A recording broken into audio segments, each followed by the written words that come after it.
Halo semuanya, kenalin saya Irfan Ramzi Biru, NPM terakhir 140 dari kelas Bahasa Indonesia G537. Video ini saya buat untuk memenuhi tugas evaluasi tengah semester mata kuliah Bahasa Indonesia di UPN Veteran Jawa Timur.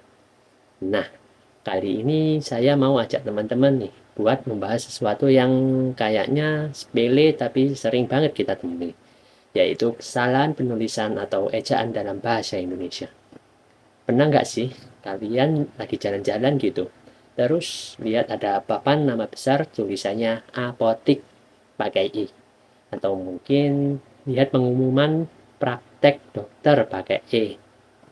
Padahal kalau kita buka Kamus Besar Bahasa Indonesia atau pedoman ejaan kita PUEBI, bentuk yang benar dan baku itu adalah apotek pakai E dan praktik pakai I. Kok bisa ya? Kesalahan kayak gini masih sering banget terjadi di sekitar kita. Padahal kan ini bahasa Indonesia, bahasa kita sendiri. Nah, saya coba cari tahu beberapa alasannya. Jadi, setidaknya ada 3 alasan utama kenapa kesalahan ejaan seperti apotik ini masih sering muncul. Alasan pertama, pengaruh cara kita berbahasa. Ini namanya interferensi fonologis. Gampangnya, kita sering menulis apa yang kita ucapkan dalam percakapan sehari-hari. Kata apotik itu sering banget dilafalkan jadi apotik.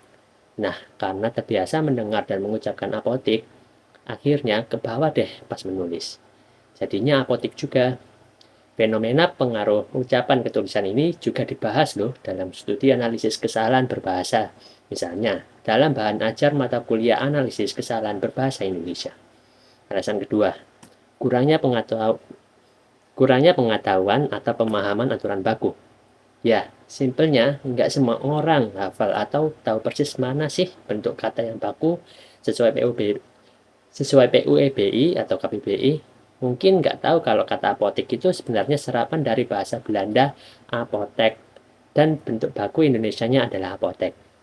Kadang kita ngerasa bentuk yang sering kita dengar itu ya udah benar aja. Kurangnya pengetahuan penulis tentang ejaan yang benar ini juga disebut sebagai faktor penyebab kesalahan, seperti yang diulas dalam penelitian pembinaan bahasa Indonesia dalam persoalan kesalahan ejaan, penulisan ejaan beberapa artikel berita di media sosial, di media online.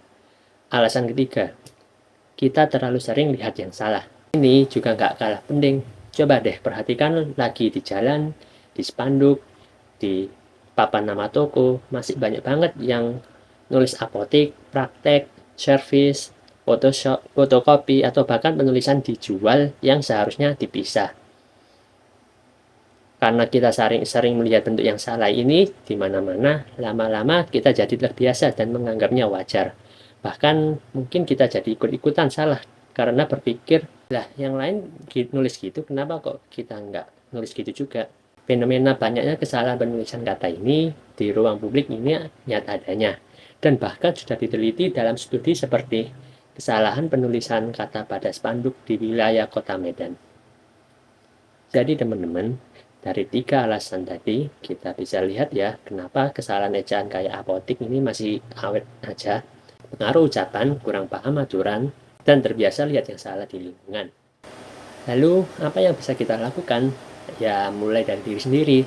Coba yuk kita lebih peduli dengan teliti lagi saat menulis dalam bahasa Indonesia. Biasakan cek KBBI kalau ragu sama suatu kata. Bentuk yang baku untuk tempat jual obat adalah apotek, pakai E. Menggunakan bahasa Indonesia yang baik dan benar, termasuk ejaannya, itu penting loh. Selain menunjukkan kita paham aturan, itu juga bagian dari cara kita menghargai bahasa nasional kita sendiri. Oke, sekian dulu pembahasan singkat dari saya mengenai fenomena kesalahan ejaan dalam bahasa Indonesia. Semoga video ini bermanfaat ya. Saya Irfan Ramzi Biru dengan NPM 230820140 kelas Bahasa Indonesia G537 pamit undur diri. Terima kasih banyak sudah menonton. Sampai jumpa.